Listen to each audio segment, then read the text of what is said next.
저는 오늘 역대상 21장 말씀 가지고 누구의 입이라도 쓰시는 하나님, 이런 제목으로 말씀을 전하려고 합니다. 그 어떤 사람의 입이라도 하나님은 그 입조차 하나님이 만드신 입이기 때문에 하나님이 쓰신다는 거예요. 방금 김지현 사모님이 기도를 했는데 택시를 타고 오면서 아마 택시기사와 이야기를 하면서 택시기사를 예수 믿으라고 하려고 했겠죠. 그런데 정작 그분의 입에서 나온 말은 예수 믿는 사람들은 뭐라고 했죠 아까? 인격적이지 못하다. 이런 얘기를 들었다는 거예요. 하나님을 믿는 우리에겐, 예수님을 주로 시인하는 우리들에게는 굉장히 충격적인 말이 아닐 수가 없습니다. 그리고 또 그분이 하신 말씀에 뭐냐면, 코로나 전에는 일요일만 되면 택시를 타고 교회에 나오시는 분이 굉장히 많았는데, 코로나 지나면서 많은 사람들이 택시를 이용하지 않는다. 교회를 아예 오지 않는다는 거죠. 그도 그럴 것이, 또 대면 예배가 금지되었기 때문에 또 방송 예배로 모든 예배를 대신했고, 그리고 코로나가 지난 이후에도 여전히 대면 예배는 아직 회복이 되지 않은 것 같아요. 자, 여하튼 그래요. 우리가 살아가면서 믿는 사람이든 또 믿지 않는 사람이든 여러 사람들의 말을 듣게 됩니다. 그런데 때로는 그러한 사람들의 입을 통해서도, 믿는 사람뿐만 아니라 믿지 않는 자들을 통해서도 우리는 하나님의 음성을 때로 들을 수 있다고 하는 것입니다. 왜? 하나님은 누구의 입이라도 쓰시기 때문에. 자, 아마 오늘 이 말씀을 들으니까 여러분들이 생각나는 그 성경의 그 예화가 하나 생각이 날 거예요. 그렇죠? 누구죠? 발람 선지자죠. 발람 선지자. 발람 선지자의 나귀의 입을 여셔서 하나님께서는 발람에게 경고를 하셨거든요. 민수기 22장에 보면 하나님께서 금지한, 즉 이스라엘 백성들을 저주하지 말라고 분명히 말씀하셨는데, 발람 선지자가 자기의 길을 갈 때 그때 발람 선지자에게 경고한 사람이 아니죠. 경고한 사람이 사람이 아니라 나귀였다는 거예요. 민수기 22장 28절에 보면 여호와께서 나귀의 입을 여시니, 자, 하나님께서 나귀의 입을 여셔서 발람을 경고하셨어요. 내가 당신에게 무엇을 하였기에 나를 이같이 3번을 때리느냐 하면서 발람의 그 길이 잘못된 길이라는 것을 분명히 경고를 하셨잖아요. 나귀의 입이 열리고 나귀의 입을 통해서 하나님의 말씀을 들었던 발람은 아마 혼비백산했을 것입니다. 깜짝 놀랐던 것이죠. 자, 이처럼 하나님께서는 우리가 살아가면서 어떤 사람이든, 택시 운전을 하시는 기사님이든 또는 전혀 하나님과 관계없는 삶을 사는 이방 무당이든 어떤 이들의 입을 통해서라도 우리에게 하나님의 말씀을 듣게 하신다 하는 것입니다. 그렇죠. 지난번에 우리가 야외예배 갔을 때에 그 야외예배에서 우리가 나눈 말씀이 바로 그거예요. 하나님께서 하나님의 지혜로 창조하신 이 대자연을 통해서 우리는 하나님께서 여전히 이 자연을 통해서 우리에게 말씀하시는 것을 들을 수 있다. 하나님께서 지으신 하나님의 모든 만물 가운데에 하나님의 주권이, 하나님의 성품이 녹아 들어가 있는 거거든요. 그래서 우리가 좀 더 눈을 뜨고 이 주변의 모든 자연 만물을 돌아보면 하나님께서 행하신 모든 역사를 깨달을 수가 있는 것이고, 특별히 오늘 말씀처럼 우리는 믿지 않는 그 누구의 입을 통해서라도 살아계신 하나님의 말씀을 들을 수 있다고 하는 것입니다. 자, 본문에 들어가면 바로 그 맥락이에요. 다윗이 말년에 이제 성전을 그가 다윗이 말년에 좀 여유로운 생활을 하고 있을 때에 오늘 본문 역대상 21장 1절에 보니까 사탄이 일어나서 이스라엘을 대적하고 다윗을 충동했습니다. 그 결과가 뭐냐면 이스라엘 백성을 계수한 것이죠. 인구 조사를 한 것입니다. 여유가 되니까 자기를 지켜주시고 함께 해주셨던 분이 하나님이라는 사실을 알고는 있었지만 그걸 분명하게 확신하지 못하는 가운데 나를 지켜줄 것은 바로 이 군사력이다 해서 인구를 조사했던 것이죠. 자, 이것이 다윗의 말년에 일어난 일인데 똑같은 사건이 사무엘 하에도 나오게 됩니다. 사무엘 하 24장에도 다윗이 말년에 인구를 조사한 일이 나오는데 그때 만류한 사람이 한 사람 있었어요. 왕이시여, 이것은 하나님께서 기뻐하시는 일이 아닙니다. 하나님께서 원하시는 일이 아닙니다. 자, 이걸 만류한 사람이 누구냐면 다윗의 측근이었던 나단 선지자라든가 또는 갓 선지자 이런 사람이 아니라는 거예요. 하나님께서 다윗을 위해서 붙여주셨던 선지자 또는 선견자라고도 하는데 대표적인 사람이 누구예요? 나단이거든요. 당신이 바로 그 사람입니다. 당신이 우리아의 아내 밧세바를 취한 그런 자입니다 하면서 다윗에게 경고를 날렸던 그 나단도 아니었고 갓선지자도 아니고 오늘 본문에 어떤 한 사람이 나오는데 한번 볼까요? 2절에 보면 다윗이 요압과 백성의 지도자들에게 이르되 너희는 가서 브엘세바에서 단까지, 이건 저 북쪽에서 남쪽까지, 남쪽에서 북쪽까지 이스라엘 전 영역을 말하는 거거든요. 브엘세바에서 단까지 이스라엘을 계수하고 돌아와 내게 보고하여 그 계수를, 그 수요를 알게 하라 했을 때에 그때 다윗의 조카였던 사람, 군대 장관이죠. 요압이 만류하는 거예요. 자, 요압이 어떻게 만류를 합니까? 역대상 21장 본문 3절에 보니까 요압이 아뢰되 여호와께서 그 백성을 지금보다 100배나 더하시기를 원하나이다. 내 주 왕이여, 이 백성이 다 내 주의 종이 아니니까 내 주께서 어찌하여 이 일을 명령하시나이까? 요압이 그러는 거예요. 어찌하여 이 일을 명령하시나이까? 어찌하여 이스라엘이 범죄하게 하려 하시나이까? 한 거예요. 자, 요압이 누구예요? 요압은 다윗의 조카잖아요. 스루야의 아들. 스루야는 다윗의 누나예요. 누나의 아들이니까 조카잖아요. 자, 그는 예루살렘을 점령하고 암몬 전쟁을 성공적으로 승리로 이끈, 그리고 압살롬을 진압하는 등 어떻게 보면 굉장히 탁월한 군사 지도자입니다. 가까운 친족이면서 실질적인 군사 리더인데, 그런데 그에게 어떠한 단점이 있냐면 굉장히 사람이 과단성이 있지만 인정사정이 없는 그런 사람이에요. 그래서 다윗의 허락 없이 아브넬, 아마사, 나중에 압살롬까지 살해했던 사람이 바로 요압입니다. 과도한 잔혹성을 가지고 있는 사람이에요.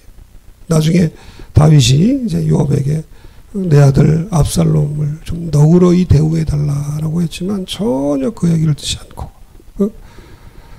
압살롬을 죽였던 사람이 바로 요압입니다. 결국 어떻게 보면 어떤 신앙적인 사람은 아니라고 하는 것이죠. 굉장히 정치적으로 과단성과 결단력은 있는 사람이지만 하나님의 깊은 것을 이렇게 깨닫고 하는 그런 영적인 그런 인물은 결코 아니었다는 거예요. 근데 문제는 바로 그 요압이 오늘 다윗을 만류했다는 것입니다. 평소에 나단이나 갓처럼 하나님을 신뢰하고 깊은 하나님과의 교제에 들어간 사람이라면 이해가 되는데 신기한 거예요. 어떻게 요압이 바로 이 순간에 다윗을 만류한다는 것입니까? 물론 이 순간에 선견자 나단이나 갓이 이 소식을 듣지 못했기 때문에 그럴 수도 있겠지만 여하튼 놀라우는 거예요. 요압이 어떻게 다윗을 만류했을까? 요압은 분명히 알고 있었어요. 내 주 왕이여 이 백성이 다 내 주의 종이 아니니까 내 주께서 어찌하여 이 일을 명령하시나이까 어찌하여 이스라엘이 범죄하게 하시나이까. 왕이시여 이 일은 하나님이 결코 기뻐하시는 일이 아닙니다. 하나님께서 이 백성을 지금보다 더 100배나 더 많게 하지 못하시겠습니까? 왜 그런데 왕께서는 왜 군사를 의지하려고 합니까? 왜 인구를 의지하려고 합니까? 왜 말의 힘을 의지하려고 합니까? 그건 하나님이 기뻐하신 일이 아닙니다. 하나님이 싫어하시는 범죄 행위입니다. 라고 다윗을 만류하는 거예요. 참 놀랍지 않습니까? 저는 오늘 이 요압이라는 사람이 다윗을 만류한 것을 붙들고 함께 은혜를 나누려고 합니다. 어떻게 요압이 그런 만류를 할 수 있었을까? 그러면서 우리가 다시 한번 깨닫는 것은 서두에 말씀을 드렸던 것처럼 우리가 이 땅에 살아가면서 우리에게 하나님의 말씀을 듣게 하고 또 깨닫게 하실 때에 그 인물들은 반드시 교회에서 어떤 목사님들이나 어떤 지도자들이 아니라 때로는 믿지 않는 사람들을 통해서 나귀의 입을 통해서라도 불신자들을 통해서라도 택시 운전을 하시는 분이든 어떤 사람을 통해서든 하나님께서는 우리에게 하나님의 말씀을 듣게 하신다. 요압이 신앙적인 사람이 아니라고 했잖아요. 제가 어제 교회에서 잤어요. 교회에서 이제 처음 잤는데 와, 이 우풍이 대단하더라고요. 등이 추워서 못 자겠더라고요. 아, 이 지하란 데가 이렇구나. 그래서 좀 이렇게 좀 목소리가 그렇습니다. 자, 결코 신앙적인 사람이 아니라 굉장히 현실적인 그런 정치적인 그런 사람이에요. 그런데 하나님께서 이번에 요압을 쓰셨다라고 하는 것이죠. 그래요. 우리가 이 땅을 살아가면서 하나님께서는 다양한 종류의 사람들을 쓰신다. 그러면 우리가 그렇다고 해서 아무 소리에나 또 휘둘려서는 안 되겠죠. 그때마다 때로 우리가 이 소리에 귀를 기울일 것인가 또는 이 소리에 그냥 참고 정도만 할 것인가 아니면 이 소리는 결코 하나님의 음성이 아니다라고 귀를 막을 것인가 이걸 어떻게 분별하느냐 하는 거예요. 어떤 소리를 언제 어떻게 열 것인가 또는 참고 정도만 할 것인가 또는 코트할 것인가 이거 우리 힘으로 될 수 없다. 그래서 참 우리가 기도가 많이 필요한 것 같아요. 지난 수요일에도 그랬잖아요. 지난 수요일에도 제가 말씀을 전하면서 그런 말씀을 전했어요. 어떤 말씀이냐면 역대상 이제 17장의 말씀이 있잖아요. 오늘은 21장의 말씀입니다. 역대상 17장에 보니까 다윗이 이제 그때도 역시 말년이었죠.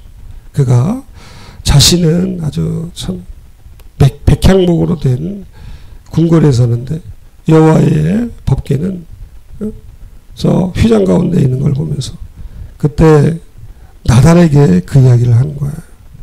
야, 내가 이렇게 좋은 궁궐에 사는데 하나님의 궤는 하나님의 언약궤는 저 휘장 가운데 있으니 내가 하나님 앞에 성전을 지어서 드려야 되겠다라고 할 때에 역대상 17장 2절에 보면 나단이 그 자리에서 즉답을 하는데 뭐라고 합니까?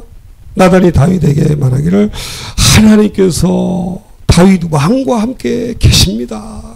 하나님이 당신과 함께 계시는데 당신이 하나님 앞에 성전을 지어 드린다고 하면 이게 얼마나 하나님께 영광이고 당신에게는 기쁨이 되겠습니까?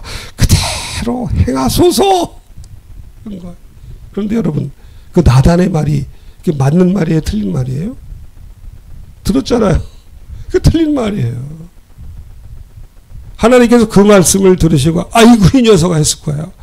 그래가지고 밤에 나타나서 나단에게 야 내가 언제 그 누군가에게 나의 전을 지어달라고 부탁을 한 게 있느냐 하면서 다윗은 아니다. 성전은 그 아들 솔로몬이 짓게 될 것이다. 대신 그에게 내가 다윗의 가문을 하나님의 아들 주 예수 그리스도의 가문으로 내가 그를 높여줄 것이다. 이런 말씀을 전하잖아요. 그래요. 나단조차도 경솔하게 깊이 기도하지 못하고 하나님의 뜻을 분별하지 못하고 이런 말 실수를 할 수 있다고 하는 거예요. 그럼 우리가 어떻게 되느냐 이 말이에요. 결국 신앙이라고 하는 것은 무엇을 어떻게 듣고 행하는가에 달려 있거든요. 우리의 심령도 그렇고 우리의 삶의 모든 일도 그렇고 결국은 우리가 저 하늘의 음성을 듣느냐 이 땅의 음성을 듣느냐 그리고 그 음성을 듣고 어떻게 행하느냐에 따라야 좌우된다면 우리가 어디에서부터 오는 그 누구의 음성을 분별하는 것 이게 굉장히 중요하잖아요. 그래서 지난번에도 말씀드렸지만 저는 뭔가 듣고 분별하는 일에 있어서 가장 모범적인 사례는 느헤미야라고 생각을 합니다. 느헤미야. 자, 아닥사스다 왕이 느헤미야에게 물어보죠. 내가 무엇을 원하느냐? 내 얼굴에 수색이 가득한데 내가 어쩐 일이냐? 내가 어떤 일이냐? 했을 때에 느헤미야가 대답하고 그렇다고 하면 내가 너를 위해서 무엇을 해주면 좋겠느냐? 너의 고국이 그 예루살렘 성이 회파되고 참 가슴 아픈 일들이 있다고 하는데 내가 너를 위해서 무엇을 해주면 좋겠느냐? 내가 무엇을 원하느냐? 했을 때에 느헤미야 2장 4절에 보면 참 놀라운 모습이 나오잖아. 어떡합니까? 느헤미야가 그 순간 감히 왕이 물어보는데 감히 그 천하의 그 아닥사스다 왕이 물어보는 그 순간에 굉장히 찰나의 순간이었겠죠. 그때 내가 곧 하늘에 하나님께 묵도하고 그 순간 그 짧은 순간에 왕 앞에서 짧은 순간에 하나님 제가 어떻게 하면 좋겠습니까? 지금 제 답답한 심령을 가지고 제가 기도하고 또 왕에게 이 이야기를 했을 때 왕이 저에게 어떻게 도와줄 수 있겠느냐라고 물어봅니다. 주님 제가 어떻게 대답하면 좋겠습니까? 이게 묵도예요. 순간적으로 느헤미야 2장 4절 똑같은 거예요. 다윗 왕 앞에서 나단이 다윗의 말에 대해서 참 좋은 일입니다. 하나님이 당신과 함께 하시니 그냥 성전을 지어서 올리시면 좋겠습니다. 이렇게 대답하지 않은 거예요. 여기에서 어떻게 보면 이 나단과 느헤미야의 어떤 그 영성의 뭐 차이라고 할까요? 뭐 굳이 그렇게 이름을 붙인다면 어떤 분별력의 어떤 차이가 나오는 것 같아요. 천하의 그 왕 앞에서라도 느헤미야는 결코 흔들리지 않고 이 순간이 이 절체절명의 이 중대한 순간인 줄 알고 한 나라의 이 운명이 내 입에 달려있다는 것을 알고 그는 하나님 앞에 순간적으로 하나님 아버지 어떻게 하면 좋겠습니까? 제가 이 아닥사스다 왕 앞에서 내가 지혜로운 대답을 할 수 있게 하옵소서라고 입을 열었을 때에 꼭 필요한 것을 왕에게 부탁을 하고 왕이 이 흔쾌히 느헤미야의 청을 들어준 거 아니겠습니까? 그래요, 여러분. 오늘 결국 신앙은 아까도 말씀드렸던 것처럼 어떻게 무엇을 듣는가의 싸움이에요. 내 안에 내 심령 가운데 들려지는 이 세상의 음성 또 내 자신의 음성을 들을 때에 우리는 좌절하고 낙심하고 힘이 없어요.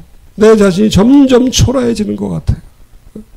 그런데 하나님께서 내 심령에 내 심령 속에 기억나게 하시는 하나님의 음성이든 택시 기사분이든 낙이든 또는 나와 긴장 관계에 있는 소위 영적이지 못한 그 조카 요압이든 때로 그들의 입을 통해서 우리 하나님의 말씀을 들을 수 있다.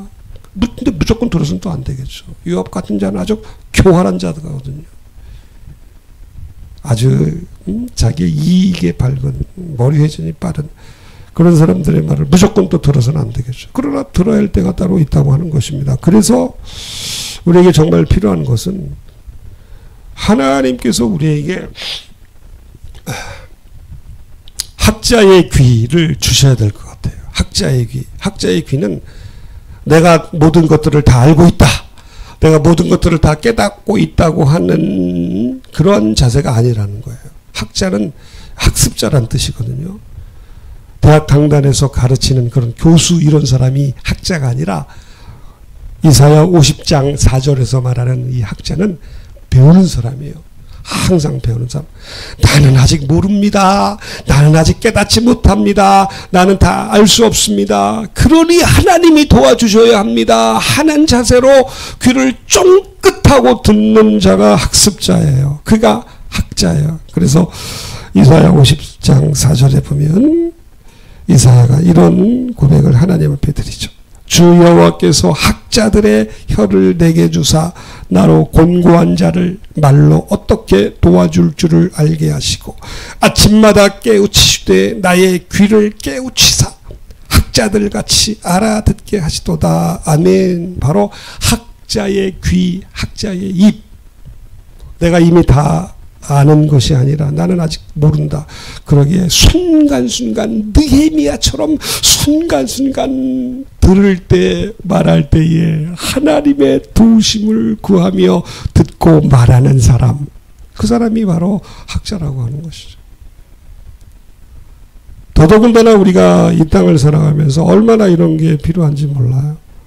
저희 어머니도 그러고 이제 하늘나라 가신 장모님도 가끔 유튜브 보면서 야 누가 죽었대 누가 죽었대 하면서 막 거짓 뉴스 뭐 이런 거 보고 진짜인 줄 알고 야 누가 죽었대 누가 아니에요 장모님 엄마 아니에요. 근데 그분들은 막 유튜브에 나오니까 막 진짜인지 아는 거예요. 얼마나 우리를 속이고 우스꽝스럽게 만드는 것들이 얼마나 많은지 몰라요. 그래요 여러분. 주님이 도와주지 않으시면 안 돼요. 더더군다나 우리가 살아가는 이 세상 이 말세는 요한계시록의 표현에 의하면 이 용이 그 큰 입으로 이게 엄청난 물을 이렇게 쏟아낸다고 하는 거예요. 그 용이 사탄이잖아요. 마귀잖아요. 용이 큰 입으로 수많은 물들을 그 입에서 쏟아낸다는 게 뭐예요? 결국은 이 세상의 사상과 철학과 인본주의적인 모든 거짓 정보들 이런 것들을 말하는 거야. 이단 사설들, 육신의 정욕, 안목의 정욕, 이생의 자랑, 내가 주인이고 내가 왕이고 내가 모든 것들을 할 수 있다고 하는 이 세상의 인본주의적인 모든 사상들 이런 것들이 이 용의 입에서 용의 그 커다란 아가리에서 나오는 거예요. 그 여기에 분별력 없이 우리가 살아가다 보면 그 용의 입에서 나오는 이 수많은 인본주의적인 그런 말로 인해서 결국 우리는 휩쓸려 갈 수밖에 없다. 기도가 중독이 될 수 있다. 저는 이런 말도 들은 적이 있어요. 야, 어떻게 저런 말이 나올까? 기도해야 합니다. 우리는 기도하지 않으면 살아갈 수 없습니다. 항상 기뻐하라. 쉬지 말고 기도하라. 범사에 감사하라 했더니 어떤 분인가 잘 기억은 안 나는데 어떤 분이 목사님 기도도 중독이 있는 거 아니에요? 야, 저런 것들이 어디에서 나왔을까? 결국은 하나님의 뜻에 반하는 하나님의 뜻을 희석시키는 여러 가지 인본주의적인 그런 사상 철학에서 나온 것이 아닐까. 물론 우리가 해야 할 일들을 다 제쳐두고 기도 만능주의, 기도 우선주의로 살아가면 안 되겠지만 우리 삶에 기도보다 더 소중한 일이 어디겠어요. 헨리 나우엔의 표현에 의하면 우리는 이 환상 가운데 살아갑니다. 우리 육신의 이 생각, 죄로 인해서 어그러진 우리의 인간성과 우리의 인격으로 수많은 생각들, 꿈들, 이런저런 여러 가지 내 나름대로의 생각들, 내가 주인이고 내가 왕이 된 이 모든 사상 속에서 살아간다. 이걸 헨리 나우엔은 이걸 환상이라고 하는데 우리의 삶은 결국 환상의 삶에서 구체적으로 나의 왕 되시고 임금 되신 살아계신 하나님 앞에 기도하는 자의 삶. 아멘. 환상에서 기도로 이게 영적 발돋움이라고 하는 거예요. 누굴 봐도 다 미워. 아들을 봐도 믿고 딸을 봐도 믿고 남편, 아내 모든 사람들 한 사람 한 사람의 단점을 다 캐내어서 할 수만 있다면 모든 사람들을 대해서 대적하는 우리의 이 죄된 심성이 그들을 따뜻하게 환대하며 맞아주는 영적인 자세, 이게 두 번째의 영적 발돋움이잖아. 또한 내 내면에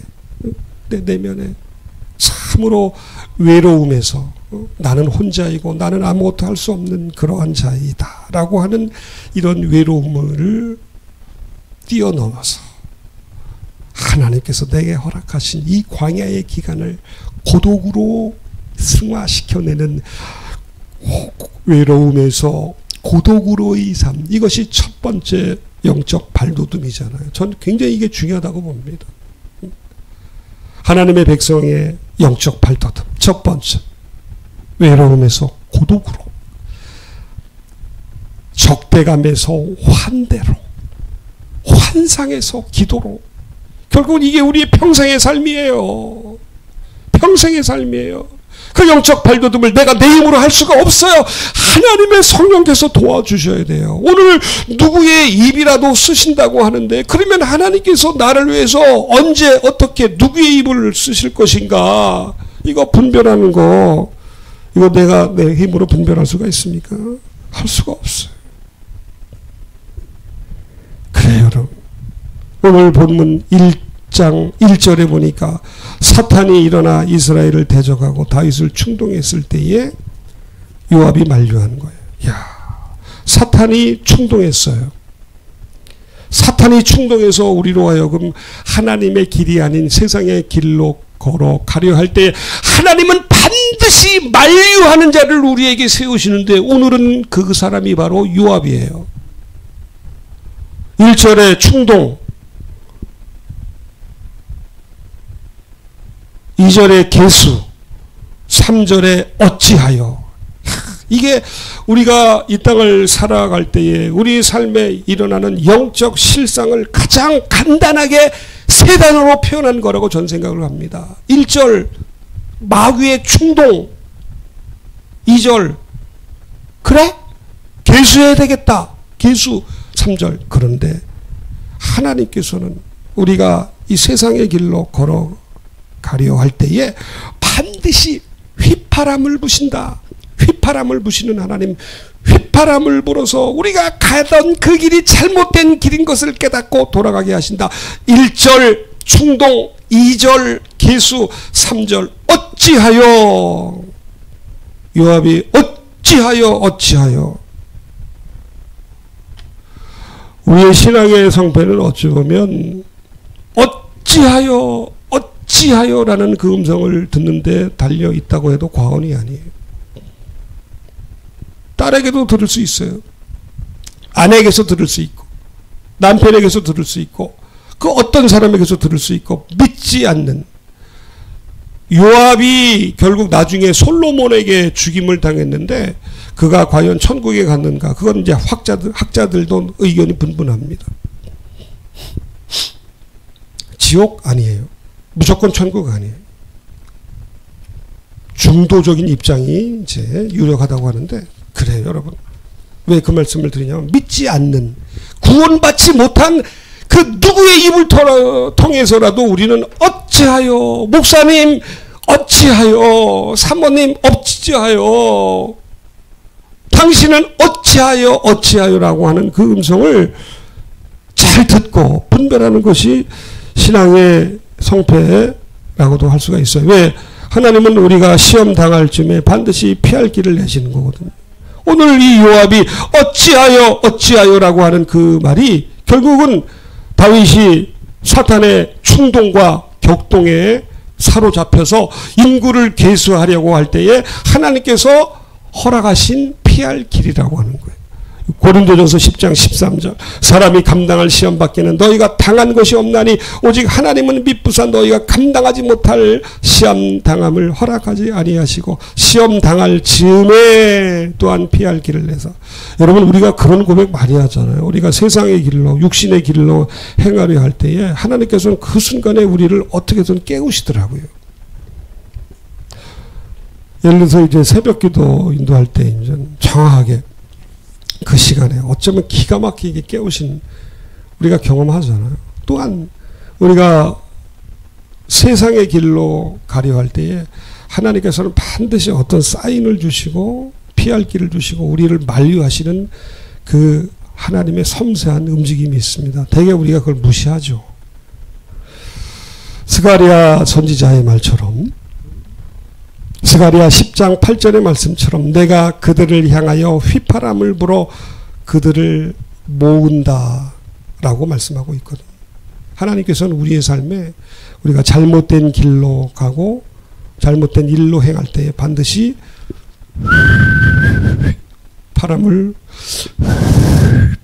부신다. 바람을 부셔서 사랑하는 자들을 결국은 인도해 내신다 하는 것입니다. 그냥 놔두지 않아요.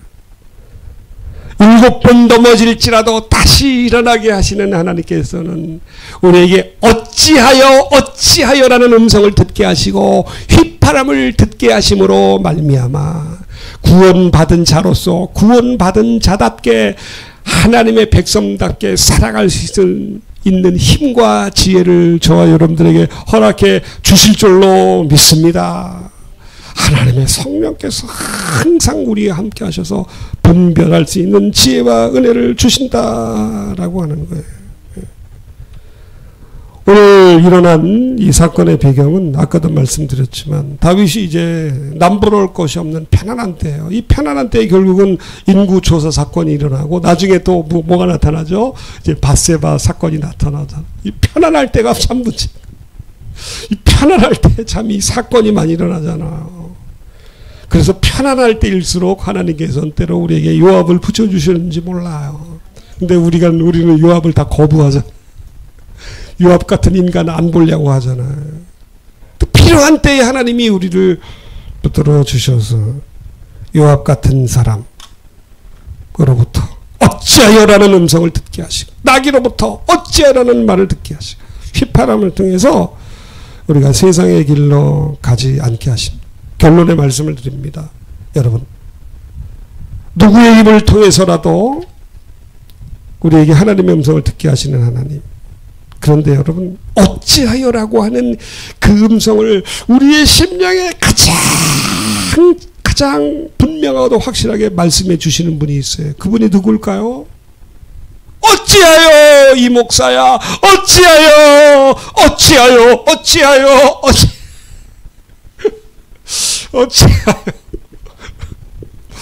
사랑해. 바로 어찌하여 내 영혼아 내가 어찌하여 낙심하며 어찌하여 내 속에서 불안해하는가.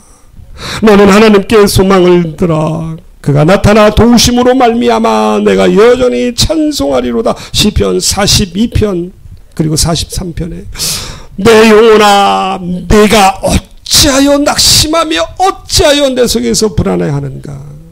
하나님께서 우리가 살아가는 이 세상에서 수많은 사람들을 통해서 또 수많은 어떤 문제를 통해서 수많은 사건들을 통해서 수많은 일들을 통해서 우리에게 휘파람을 부셔서 주의 음성을 듣게 하시지만 항상 우리로 하여금 어찌하여 하며 휘파람을 부시는 분이 계신데 그분이 바로 우리 안에 계신 하나님의 성령이시고 그 성령께서 우리의 심령에 항상 어찌하여 우리를 부르셔서 우리를 돌이키시고 우리를 새롭게 하시며 우리가 달려가야 할 그 길을 끝까지 달려가게 하시고 우리 안에 시작하신 그 착하신 그 일을 하나님의 성령의 도우심으로 이룰 수 있도록 우리를 붙들어 주시는 줄로 믿습니다.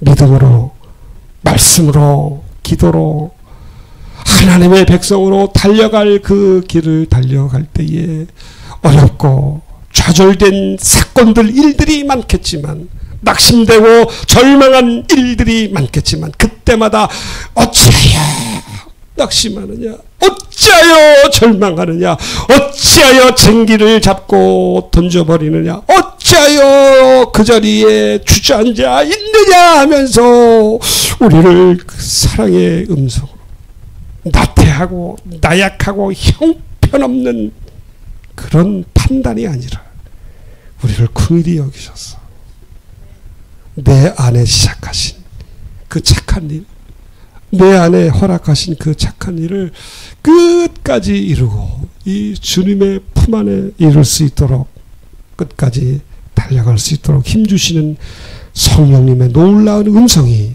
우리의 심령에 항상 들려지고 그 은혜로 말미암아 이번 한 주도 성령 안에 아름다운 의와 평강과 희락의 역사가 충만히 일어나시게 되기를 우리 주님의 이름으로 축원을 드립니다. 살아계신 하나님 아버지, 누구의 입이라도 쓰시는 하나님, 발람을 경고하기 위하여 나귀의 입이라도 여신 하나님, 오늘 인구 조사를 하려고 했던 다윗을 만류하여 왕이시여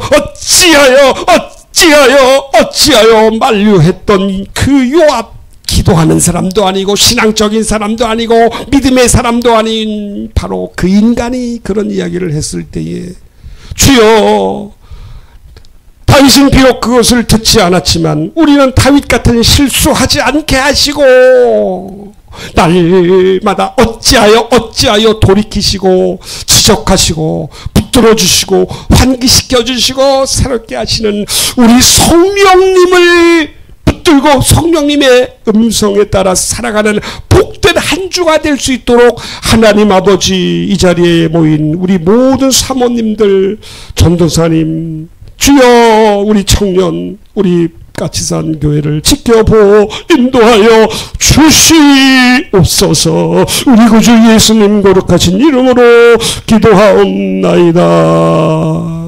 아멘.